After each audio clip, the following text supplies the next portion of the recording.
ఆ కోటప్ప కొండకున్న గమ్మత్తు ఏమిటో తెలుసా అండి? ఒక గొల్లభామకి పరమశివుడిచ్చిన వరం. ఎన్నడూ కాకి వాలదు. ఆ కొండంతటి మీద పగలు కాదు రాత్రి కాదు ఎన్నడూ ఒక్క కాకి మీకు కనపడదు.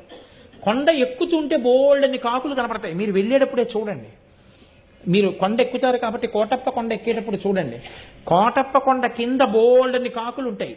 కోటప్ప కొండ ఎక్కడం మొదలెట్టినప్పటి నుంచి చూడండి, ఒక్క కాకి అంటే ఒక్క కాకి మీకు ఆ కొండ మీద వాలదు. ఎక్కడ ఓ చెట్టు మీద రాతి మీద వాలదు. కారణం, ఒక గొల్లభామ రోజు అక్కడ ఉన్నటువంటి శివుడికి తీసుకొచ్చి అన్నం పెడుతుండేది, పెరుగు అవిని. ఆయన తింటుండేవాడు. నువ్వు ఊళ్ళోకి రా అంటుండేది ఆవిడ. అంటే ఆయన నవ్వేసి ఉడుకునేవాడు. దక్షిణామూర్తి, ఆయన నిశ్శబ్దంగా ఉండేవారు. ఆవిడ ఒకరోజు తీసుకొస్తూ చల్లకుండా తీసుకొచ్చి అక్కడ పెట్టింది.